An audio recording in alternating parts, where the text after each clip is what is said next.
Perched high above the town on top of the famous White Cliffs of Dover stands not just a castle, but more than 2,000 years of British history.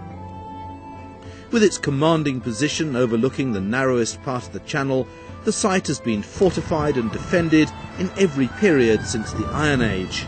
We have everything on this site. Whichever era of history that you're interested in, we can show you something. There are over 80 acres that you can explore throughout the day. We have everything from an Iron Age fort right up to a nuclear bomb shelter.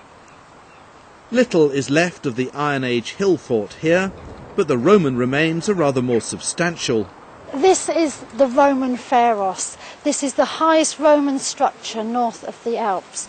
This was a lighthouse. It was one of three, one here, one on the other side of Dover on top of the western cliffs, and one in Boulogne. And these would be used to guide the Roman fleet up and down and across the Channel.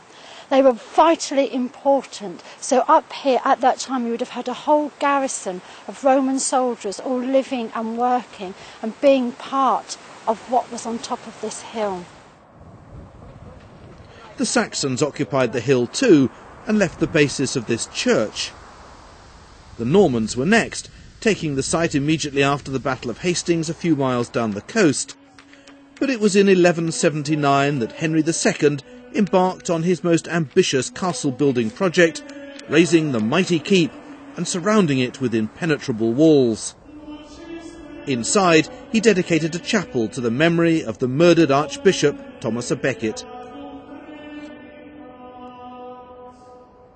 Of course, it was Henry II who said, "Who will rid me of this turbulent priest?" And as a result, Thomas à Becket was murdered at Canterbury Cathedral. Henry II was mortified, devastated, so when this was built, he consecrated it and dedicated it to the memory of his best friend. Plenty of other kings visited Dover Castle, including Richard the Lionheart, Henry VIII and Charles I. This is the first of the great halls. This is where you would have waited to have been summoned into the throne room. This one, they call it the presence chamber. So you'd wait next door, and then when you were summoned in, you would come in to be met by the king, only if you were very privileged then. It was very fussy who he saw. If Dover Castle was defensively important in the Middle Ages, it was no less so in the middle of the last century. From here, the evacuation of Dunkirk was planned and mounted when it became a hidden wartime command post.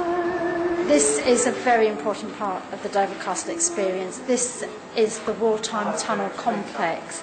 Now, these tunnels, nobody knew about. They were secret.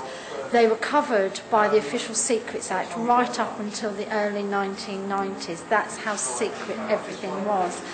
When English Heritage took over, they started to open them up, and we now take visitors back in time to the Second World War, when this was the combined operational headquarters for the Army, the Air Force and the Royal Navy. This will be the final call for the 12:20 turn departing from reception. Thank you. Okay. They were built over a period of time. A lot of it has been here since Napoleon times, and a lot of it was extended. We have one particular tunnel which I'll show you very shortly, and that was dug out by miners using pickaxes. Thousands of service personnel led a troglodyte existence down here, processing secret communications. Over on the left-hand side here, the black machines, they are decoder machines, where they would receive coded messages.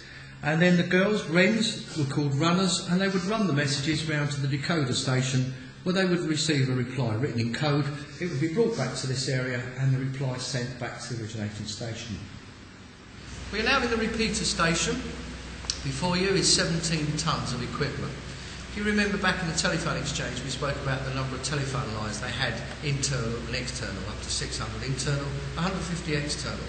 And they found as they added more and more telephones to the system, it just could not cope. So they had to bring in 17 tonnes of equipment to amplify or boost the signal through the tunnels. The 17 tonnes that you're now looking at today with modern technology, you can fit all this into a laptop computer. How long have you been doing these tours of the tunnels? Oh, the tours I've been doing for the last 4 years. I enjoy every moment of them. It's lovely to see the amount of interest that we get with people coming to the tunnels. Not only British people, but foreign people. A great number come here, and we do provide a very good tour through the tunnel. Whether it's from the last century or 20 centuries ago, Dover Castle takes a good bit of maintenance. It's a bit like painting the Forth Bridge. You never actually get to the end of what you need to achieve. As soon as you finish one thing, there is always something else that you need to be looking at doing. So it's always about finding out what is most important and trying to do that. And we plan our maintenance so that we can do it over various times. We have problems because we have a lot of visitors. We try to do as much of the major maintenance work that we can actually later in the season when it's less inconvenient for our visitors. But it's not just the buildings that have to be maintained. All the artefacts belonging to or on display at the castle also need conserving.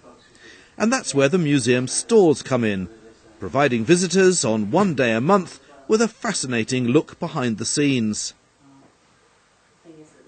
We have changing displays every 3 or 4 months, but the display we've got on at the moment is trying to show the variety of the types of objects that we have. So from Dover Castle, as well as all the other sites, we have plans, archives, social history objects, textiles, x-rays, a wide variety of different types of objects. So we have to take specific measures to care for and catalogue each different type of object as well.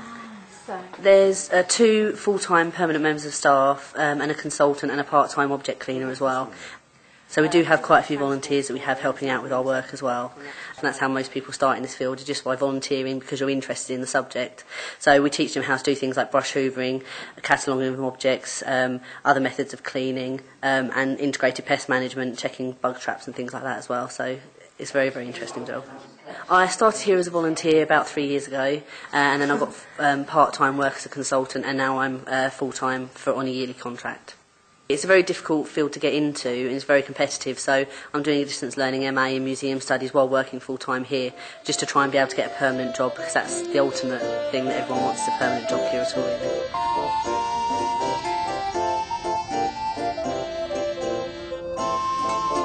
Whether Dover Castle, with its many windows on history, will be around in another 2,000 years is impossible to tell. But for the meantime, as they like to say, there's something for just about everybody here.